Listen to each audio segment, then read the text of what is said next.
कहानी की शुरुआत होती है शिवॉन नाम की एक यंग बायोलॉजी स्टूडेंट से, जो समंदर की गहराइयों और वहां छिपे अनजाने इकोसिस्टम से बेहद प्यार करती थी। उसका पूरा ध्यान सिर्फ एक ही चीज पर था, रिसर्च, खासकर उन अजीबो-गरीब जीवों पर जो गहरे समंदर के काले पानी में रहते हैं। अगले ही दिन शिवॉन की कंपनी में एक बहुत बड़ी पार्टी चल रही होती है, लेकिन प्रॉब्लम यह थी कि शिवॉन का ध्यान इस पार्टी पर बिल्कुल नहीं था। वह तो बस अपने दिमाग में एक बड़ा प्लान बना रही थी। दरअसल उसने अपनी रिसर्च के लिए 1 हफ्ते लंबी फिशिंग ट्रिप अरेंज की थी। इस खतरनाक सफर पर उसके साथ जाने के लिए 6 और लोग भी तैयार थे। जल्द ही क्रू मेंबर्स जहाज को रवाना करने की तैयारियों में जुट जाते हैं। तभी नीचे इंजन रूम में ओमिड और एक दूसरा इंजीनियर मशीनरी की बारीकी से जांच कर रहे होते हैं कि अचानक वहां जहाज का कैप्टन आ धमकता है। कैप्टन को देखते ही वो दोनों सीधे मुद्दे पर आ जाते हैं और अपनी पिछली ट्रिप की रुकी हुई सैलरी मांगने लगते हैं।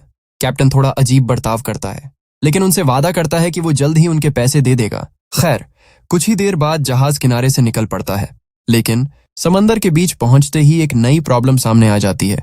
जहाज पर इतने सारे लोग सवार थे, मगर सोने के लिए सिर्फ 4 ही बेड मौजूद थे। शिवॉन का एक दोस्त उसे समझाता है कि अब सबको शिफ्ट्स में सोना होगा। 3 लोग एक बार में सोएंगे और हर किसी को सिर्फ 2 घंटे की नींद मिलेगी, जिसके बाद उन्हें अपनी शिफ्ट बदलनी होगी। डिनर खत्म होने के बाद थकी हुई शिवॉन सोने के लिए अपने बेड पर जाती है, लेकिन अजीब बात यह थी कि उसकी आंखों से नींद गायब थी। उसका मन घबराने लगता है, इसीलिए वो ताज़ी हवा लेने के लिए सीधे जहाज के डेक पर आ जाती है। वहां पहले से ही फ्रेया खड़ी थी। समंदर की उन काली और डरावनी लहरों के बीच खड़े होकर फ्रेया अचानक शिवॉन को समंदर से जुड़ी एक ऐसी खौफनाक और अजीबो-गरीब कहानी सुनाना शुरू करती है, जिसे सुनकर शिवॉन के रोंगटे खड़े हो जाते हैं। वह बताती है कि सालों पहले एक लड़की एक जहाज पर उस आदमी के साथ सफर कर रही थी जिससे वह प्यार करती थी, लेकिन जब उस आदमी की समंदर में मौत हो गई तो दुखी लड़की ने भी खुद को समंदर के हवाले कर दिया। लोक कथाओं के मुताबिक वह लड़की आज भी पानी के नीचे जिंदा है और हमेशा के लिए इसी समंदर का हिस्सा बन चुकी है। फ्रेया तो यहां तक कहती है कि रात में जो पानी चमकता हुआ दिखाई देता है, वो असल में उस लड़की के बाल हैं जो समंदर में तैर रहे होते हैं। अगली ही सुबह क्रू मेंबर्स नोटिस करते हैं कि कुछ व्हेल मछलियां जहाज के बेहद करीब तैर रही थीं। शिवॉन को तुरंत ये बात बहुत अजीब लगती है, क्योंकि व्हेल आमतौर पर भारी जहाजों और तेज आवाज वाले इलाकों से दूर रहती हैं। तभी उन्हें 1 मील से भी कम दूरी पर व्हेल्स का पूरा ग्रुप दिखाई देता है, और इससे पहले कि कोई कुछ समझ पाता, बिना किसी चेतावनी के उनका जहाज पानी के नीचे किसी भारी चीज से टकराकर अटक जाता है। उमिद तुरंत भागकर इंजन रूम में जाता है और वहां का नजारा देखकर हैरान रह जाता है। मशीनरी के एक हिस्से पर अजीब सा नीले हरे रंग का स्लाइम लगा हुआ था। शिवॉन बिना वक्त गवाए अपनी रिसर्च के लिए उसका एक सैंपल इकट्ठा कर लेती है। उसी वक्त फ्रेया ने जब नेविगेशन मैप चेक किया तो उसके पैरों तले जमीन खिसक गई। वे लोग ऑफिशियली एक रिस्ट्रिक्टेड जोन में दाखिल हो चुके थे। अब उन्हें समझ आता है कि वो अजीब पानी और व्हेल्स का बर्ताव आखिर क्यों बदल गया था।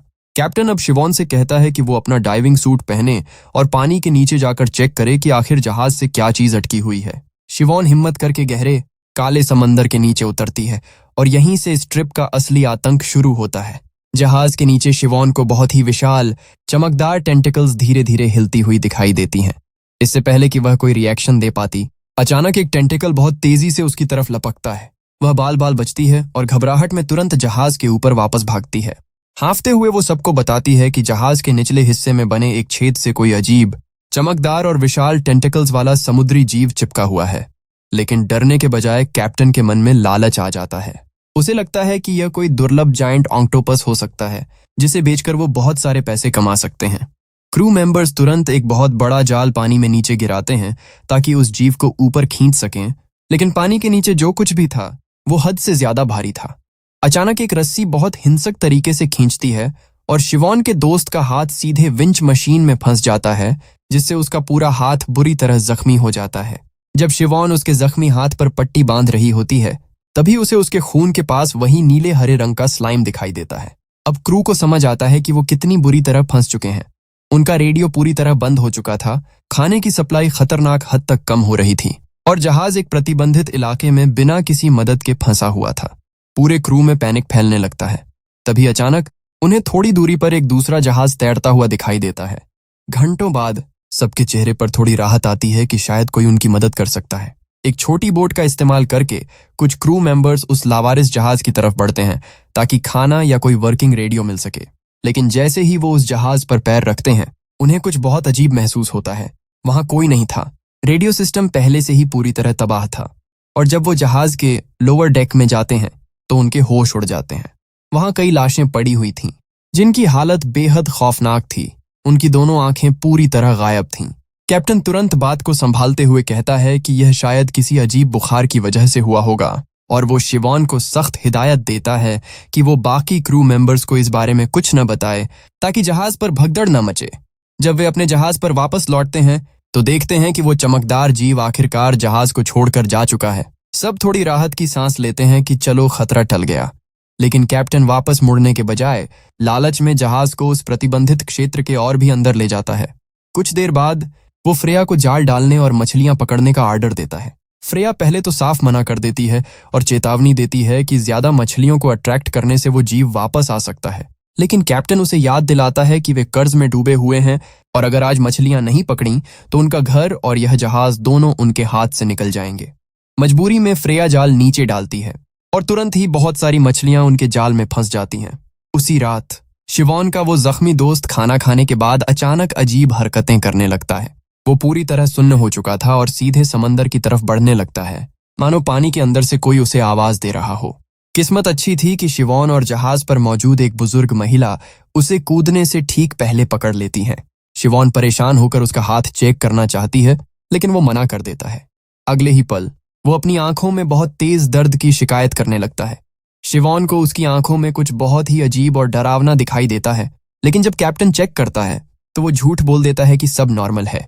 क्रू मेंबर्स भी इसे सिर्फ थकान और स्ट्रेस समझकर छोड़ देते हैं, जो कि उनकी सबसे बड़ी गलती थी। तभी एक दूसरा इंजीनियर शावर लेने के लिए बाथरूम में जाता है और उधर शिवॉन का जख्मी दोस्त बेसिन में पागलों की तरह अपनी आंखें धोने की कोशिश कर रहा होता है।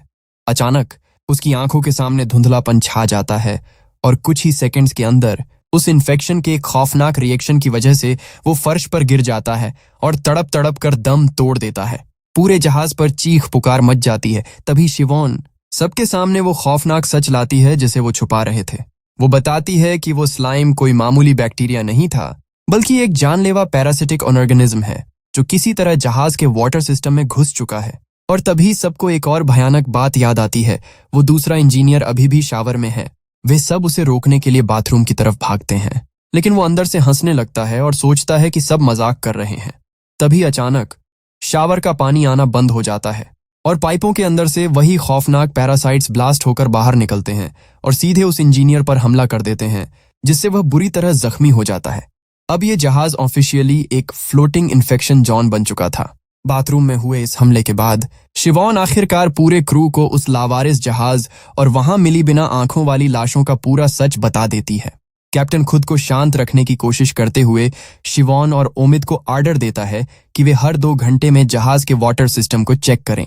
जब वे दोनों फिल्ट्रेशन सिस्टम की जांच करते हैं तो उनके पैरों तले जमीन खिसक जाती है।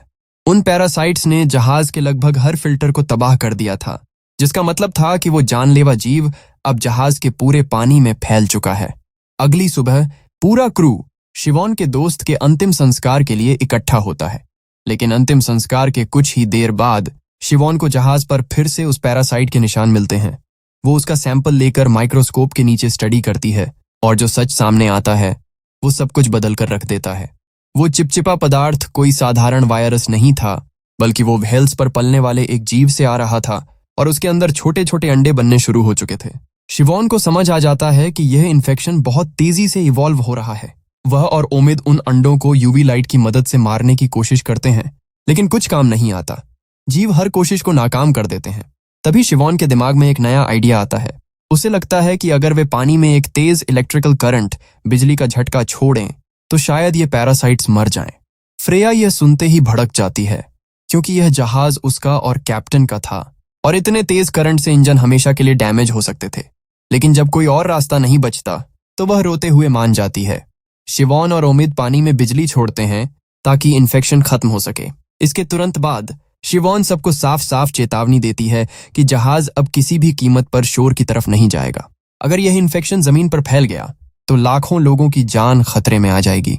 वो जिद करती है कि उन्हें खुद को यहीं रखना होगा, लेकिन फ्रेया उसकी एक नहीं सुनती। वो बस वहां से निकलना चाहती थी।